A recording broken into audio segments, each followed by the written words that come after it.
enter your income, marital status, number of kids, then click.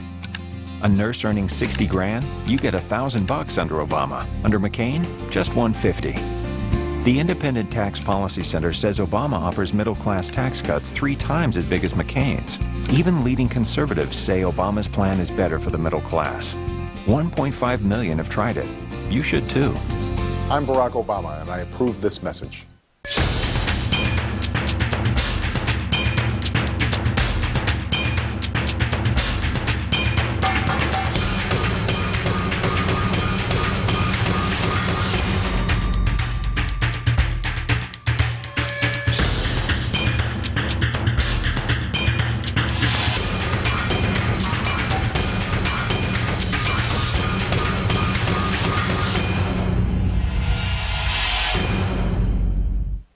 Dwight Jones is running for mayor because he believes we can build a better Richmond. A Richmond where our streets and neighborhoods are safe from drugs, gangs, and crime. A Richmond with better community clinics and health services. A Richmond with world-class schools that prepare our young people for the future. A Richmond where we create new high-paying jobs. Democrat Dwight Jones for mayor because it's time to work together and build a better Richmond. This is Dennis Elmer, president of Priority Calling, who just put the finishing touches on an unbelievable financing package for our customers. 20 of our biggest lenders have committed $200 million to Priority dealerships for customer financing. At the Priority Used Car Supercenter. I'm Barack Obama, and I approve this message.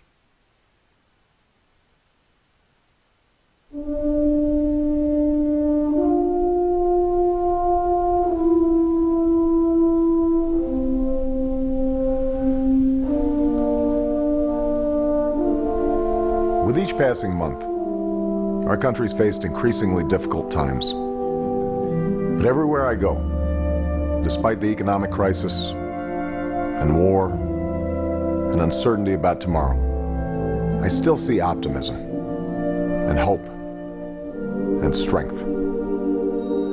We've seen over the last 8 years how decisions by a president can have a profound effect on the course of history and on American lives.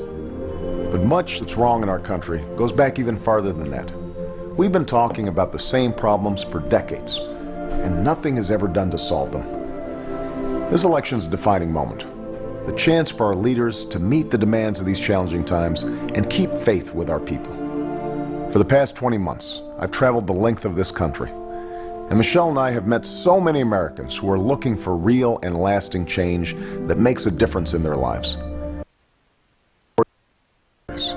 Stories that reflect the state of our union. I'd like to introduce you to some of those people tonight.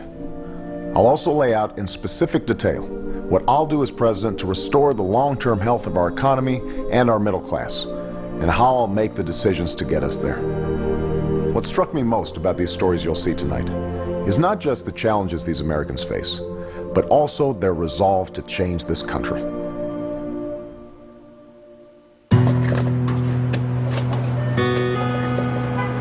Rebecca Johnston is all about her family. Brian, me, Nathan, Marley, Ethan, Gabriella, Tallulah, and Jake.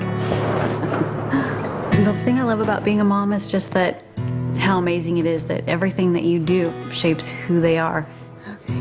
That's like molding putty in your hands. You just want to make sure you do the right thing every day. And yes, I have a candle board. 10 years ago, she bought a house outside the city so she could send her children to good schools. One. Now, with rising costs, it's getting tight. You got everything then? Her husband Brian works at a tire retread plant and needs to stand all day. he has a torn ACL and meniscus that he walks around with every day.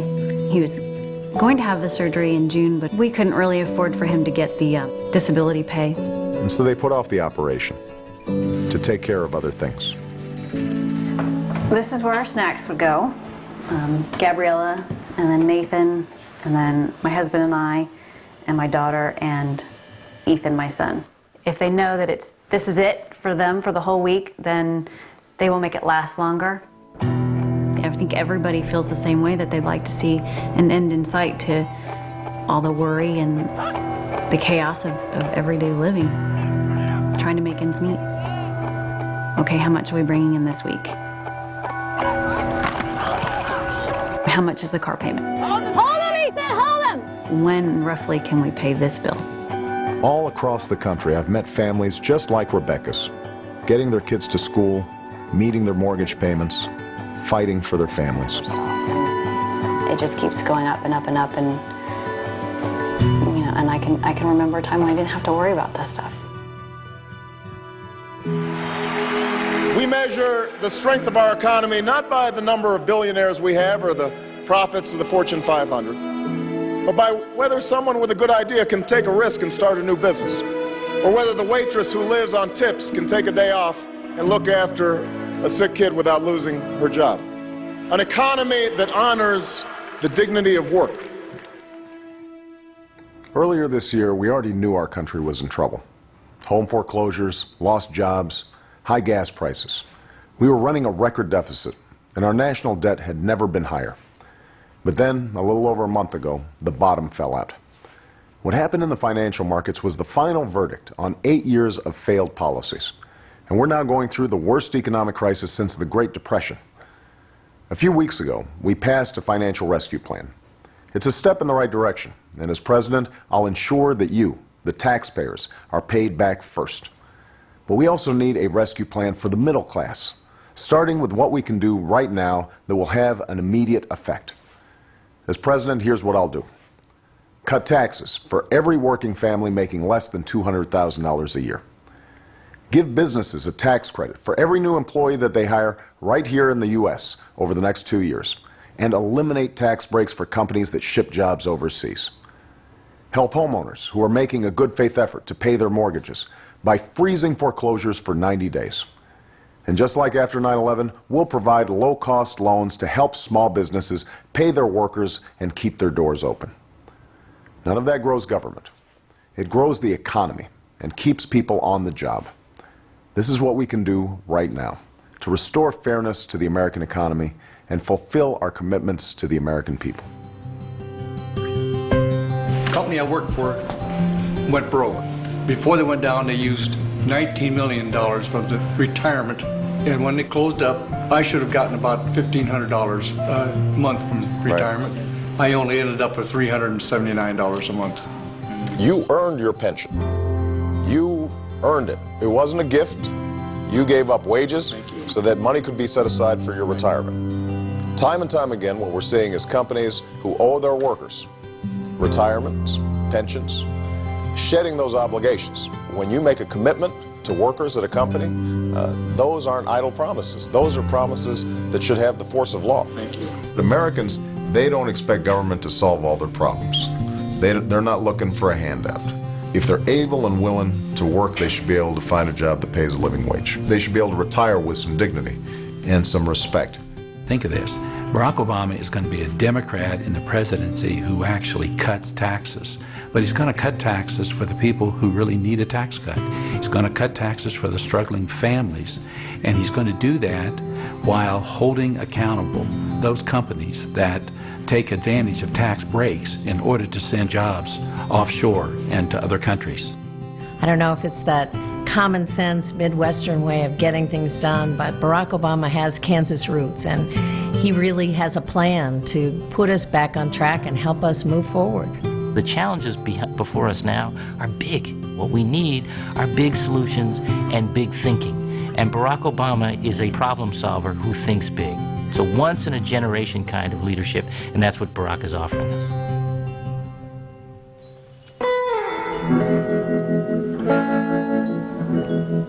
After 30 years working on the B&O Railroad, Larry Stewart and his wife Juanita hope to reap the rewards from their working years. 6 grown children, 7 grandchildren, 2 great-grandchildren, and a home that they own themselves.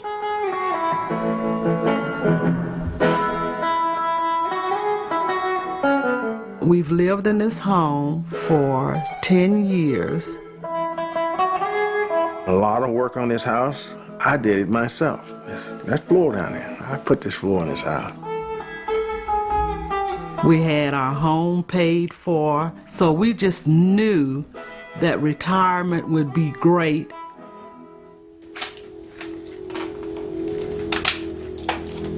But with her rheumatoid arthritis and other ailments, their medical bills have been rising. I take 12 different medications per day. When Larry was working, all of that was covered.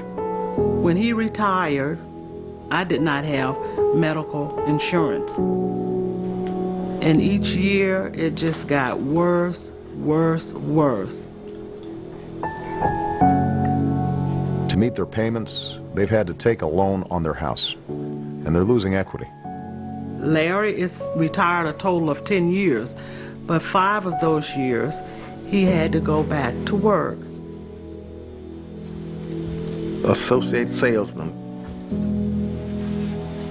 In other words, I just sell stuff, that's all.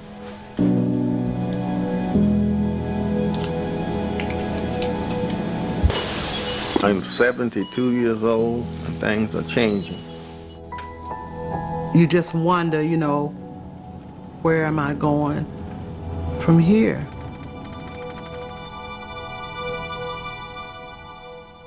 I spoke earlier about some of the immediate actions I'll take to address the economic crisis. But we also have to take a longer view. We have to stop just talking about healthcare reform and lost jobs and energy independence and finally do something about it. All across America, I've seen entrepreneurs and innovators who point the way to a better future, starting with energy independence. Recently, I visited the McKinstry Company in Seattle. They're retrofitting schools and office buildings to make them energy efficient, creating jobs, saving their customers money, reducing carbon emissions, and helping end our dependence on Middle Eastern oil. As president, I'll use companies like McKinstry as a model for the nation. I'll invest $15 billion a year in energy efficiency and renewable sources of energy, like wind, solar, and biofuels, creating 5 million clean energy jobs over the next decade, jobs that pay well and can never be outsourced. And I'll help our auto companies retool so that the fuel-efficient cars of the future are built right here in America. I'll also make it easier for you to afford these new cars with a tax credit so we can get as many on the road as possible. And to further reduce our demand for foreign oil, I'll tap our natural gas reserves, invest in clean coal technology, and expand domestic production of oil. But we know government can't do it all. That's why I'll call on every American to join in conservation efforts. I believe we need to usher in a new era of responsibility. Across the country, families are tightening their belts, and so should Washington. That's why, for my energy plan, my economic plan, and the other proposals you'll hear tonight, I've offered spending cuts above and beyond their cost. I'll also go through the federal budget, line by line, eliminating programs that don't work, and making the ones we do need work better and cost less. And one of the biggest savings we can make is to change our policy in Iraq. We're currently spending $10 billion a month in Iraq when they have a $79 billion surplus. It seems to me that if we're going to be strong at home as well as strong abroad, that we've got to look at bringing that war to a close. We are actually spending more in Iraq now than we were spending when the war first started. How many schools would that build? How many hospitals? How many people could get health care? How many college scholarships could we give our youth? It's time for us to invest some of that money right here in America. When I read his economic plan and I saw the people endorsing it and all the new ideas, Warren Buffett and others, I thought, this is the right plan for America. Barack has looked at the small business side of the American economy and says, look, that's where most innovation and entrepreneurship is. Let's give them the rocket fuel to really accelerate rather than giving tax cuts to, the Exxon Mobils or big oil companies that need not 1 ounce of help from government to be very, very successful. So I'm not worried about CEOs. I'm not worried about corporate lobbyists. I'm not worried about the drug companies or the oil companies or the insurance companies. They'll be fine. They're going to look out for themselves. I'm worried about the couple that's trying to figure out how they're going to retire. I'm worried about the family that's trying to figure out how they can save for their child's college education. I'm worried about the single mom that doesn't have health insurance. I'm worried about the guy who's worked in a plant for 20 years and suddenly sees his job shipped overseas. That's who I'm worried about. And that's who I'm going to be fighting for and thinking about every single day that I'm in the White House.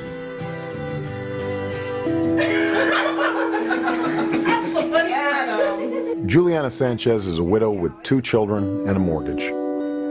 Her parents, Richard and Frances, were both educators.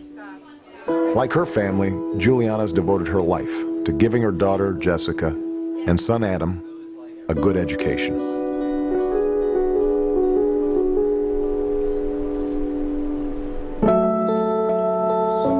Every morning, she's up before the sun. I work in a school for at-risk kids. Good morning. How are you? A lot of the families here go through extreme financial hardships. It's about time we see you. Are you gonna stay? At the end of the school day, her work is only half done. Come on, baby. Jump in.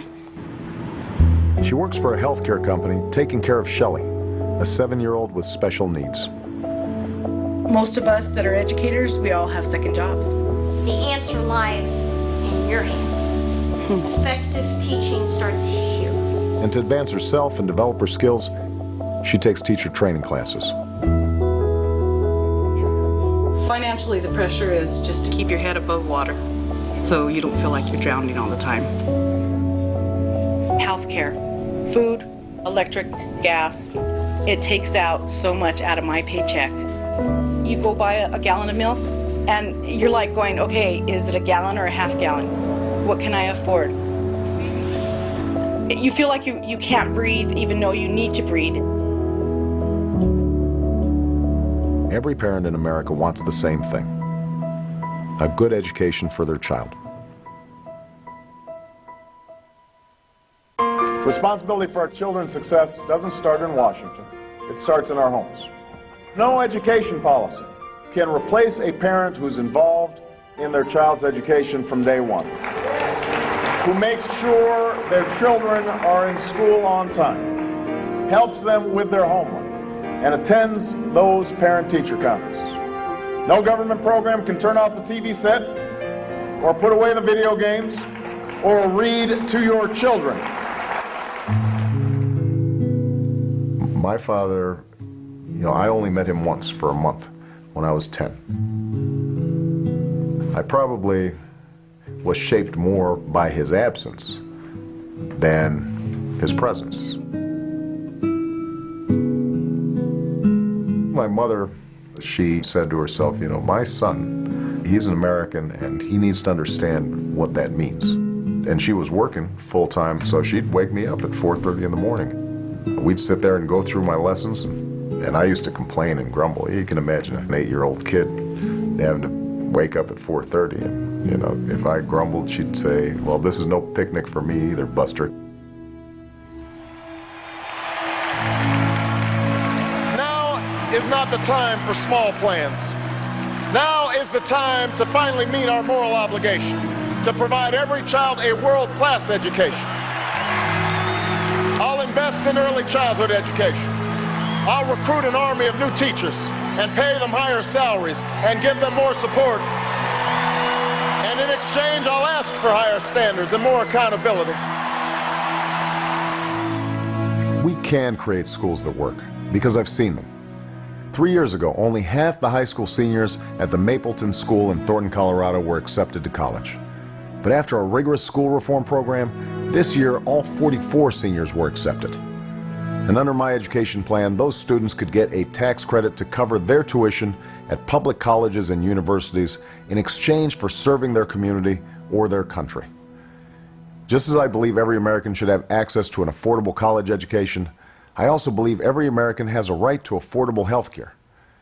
In the last year, I've visited many hospitals that are computerizing records and implementing technology that improves patient care and dramatically reduces costs. That's why my health care plan includes improving information technology, requires coverage for preventive care and pre-existing conditions, and lowers health care costs for the typical family by $2,500 a year. And you can keep your same coverage and your same doctor.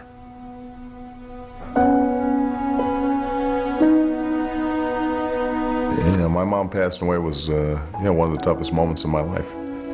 For her to die of cancer so quickly was a shock, and it felt arbitrary. And anybody who's gone through that kind of process knows how difficult it is and heartbreaking it is to see somebody you love go on that path, and it's a lonely path. It was a reminder to me that boy, life sure is short, and you better seize the moment. I stand before you today to announce my candidacy for President of the United States of America. I'm in this race because I'm tired of talking about the outrage of 47 million people without health insurance. I want to start doing something about it. My mother never saw her grandchildren. That breaks my heart, but you know what also broke my heart? In the last months of her life, she wasn't just thinking about trying to get well, she was spending time reading insurance forms because she had just gotten a new job and the insurance companies were saying maybe there's a pre-existing condition and we don't have to pay your medical bills. So I know what it's like to see a loved one suffer, not just because they're sick, but because of a broken healthcare system. And it's wrong. He's a lot like his mom. His girls are the only thing that can break him down. He tries to make it a point to have the thing that he does with each of them. And for Malia, it was reading through every single Harry Potter book, and they got through all of them.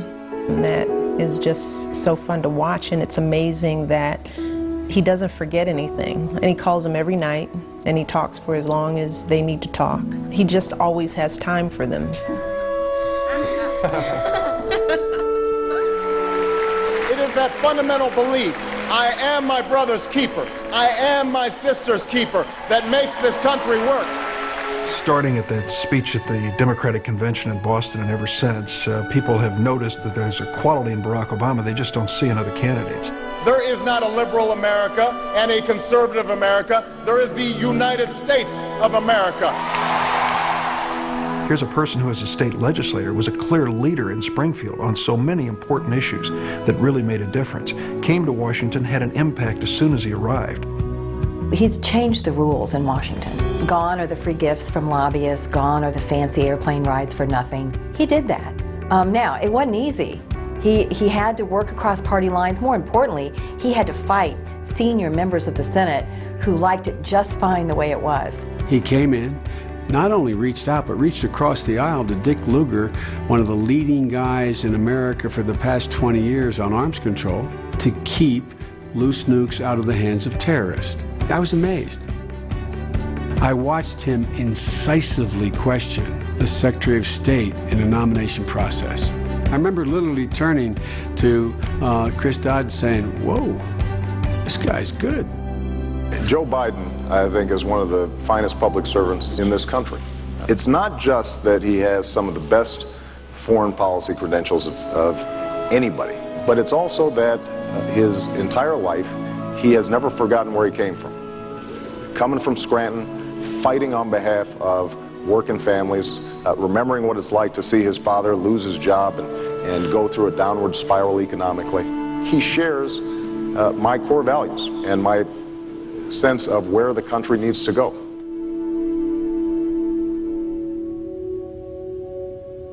Thanks for the moon and the stars up above, but most of all, thanks for the family I love. Look, that little girl's a ballerina. That's what you want to do, ain't it?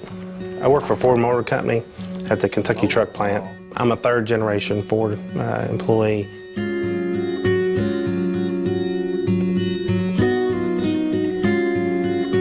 When manufacturing spread to towns across America, it brought jobs and a way of life. Working-class families could buy their first home and a piece of the American dream.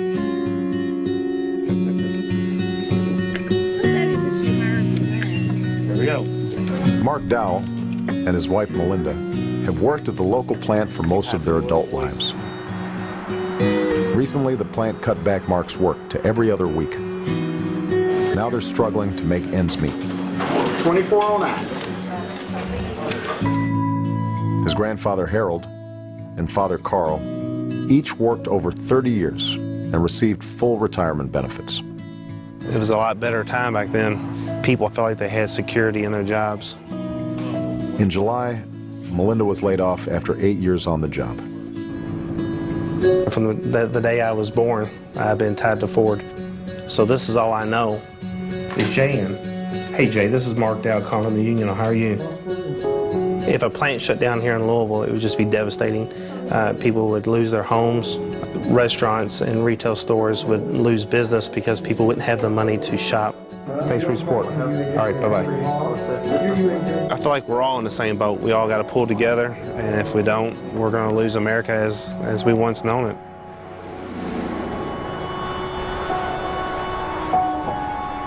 As challenging as these times are, we've seen harder times before. My grandfather fought in Patton's army in Europe. My grandmother stayed home working on a bomber assembly line even though she had a kid to look after. Not only did they defeat fascism, but they lifted themselves up out of a Great Depression. That was their generation's moment. And this is our moment.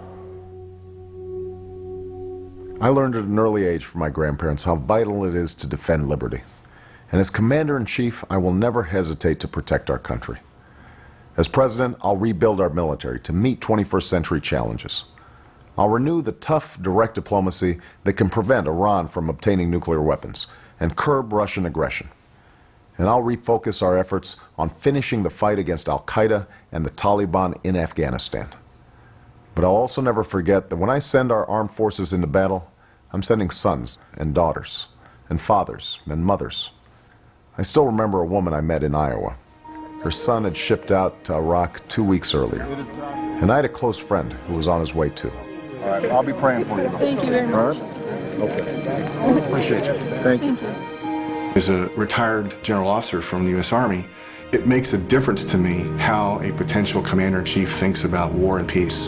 That's what we're looking for in a president. Somebody that understands the stakes and has the courage and the judgment to approach them rationally and with a sense of duty to the Constitution and the people of the United States. And that's why I think he's going to be a great president.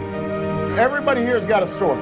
Somewhere you've got parents who said, you know what, maybe I won't go to college, but I know if I work hard, my child will go to college. Everybody here has got a story of somebody who came from another country. They said maybe my grandchild or my great-grandchild, they'll have opportunity, they'll have freedom. Everybody here has got a story about a grandparent or great-grandparent who worked in a coal mine, who worked in a tough factory, maybe got injured somewhere, but they said, you know what, I may not have a home, but if I work hard enough, someday my child, my grandchild, they'll have a home they can call their own.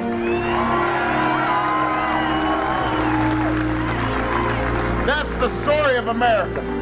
This guy is special because I think he can bring people together, because he's a good, decent man that understands the world through his background, that he's a man that can heal this country, that can bring bipartisanship, that there's very unusual, good, positive sides to this man that we need at this juncture in our history. I'm reminded every single day that I am not a perfect man. I will not be a perfect president. But I can promise you this. I will always tell you what I think and where I stand. I will always be honest with you about the challenges we face. I will listen to you when we disagree. And most importantly, I will open the doors of government and ask you to be involved in your own democracy again.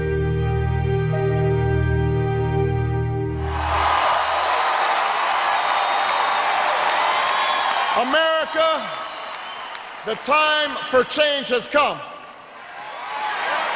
And to all of you and all of those who've joined us from across the country, in 6 days, we can choose an economy that rewards work and creates jobs and fuels prosperity, starting with the middle class. In 6 days, we can choose to invest in health care for our families and education for our kids and renewable energy for our future. In 6 days, we can choose hope over fear and unity over division, the promise of change over the power of the status quo. In 6 days, we can come together as one nation and one people and once more choose our better history. That's what's at stake, That's what we're fighting for the small business owner in Denver to keep his doors open, for the hard-working couple in Cincinnati to retire in comfort, for the young student in Fort Lauderdale to afford her tuition.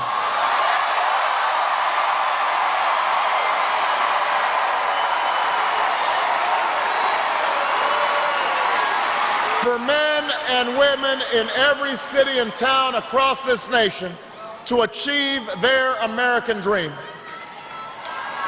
And Florida and America, in this last week, if you will knock on some doors for me, if you'll make some calls for me, if you'll go to BarackObama.com and find out where to vote, if you'll stand with me and fight by my side and cast your ballot for me, then I promise you, we will not just win Florida, we will win this election, and together we will change this country and change the world. Thank you. God bless you. And may God bless the United States of America.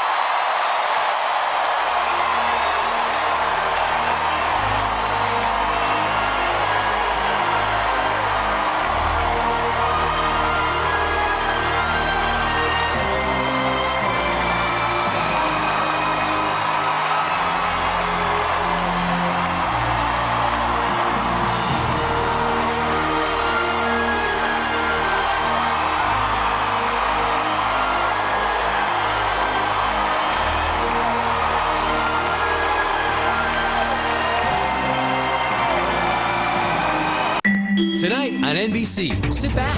We got a new Deal or No Deal and Lipstick Jungle. Oh, I love your couch. It looks great on you. Definitely. I wouldn't change a thing tonight. Yesterday was an ordinary day for her. Tonight, she's playing the $1 Million Mission. And tomorrow, nothing will be the same. Oh, I'm about to break the bank! If you thought the first time was amazing, this will blow your mind. 3 cases are holding $1 million. But will a tantalizing offer be too good to pass up? You ready to turn this down? $677,000. You don't have to be a millionaire. And I say make a deal. Oh, this is hard. And emotions well up as reality sets in. Mom, this is more money than we've ever had in our life. Remember where we came from? Now look at us. You told me you were coming here to get $1 million. You look at that board. It's right here. But tomorrow has a dream, and she's going after it. This right here, this is your promise. Is Tomorrow Rodriguez our second millionaire? I'm the millionaire. Tonight is the night that tomorrow will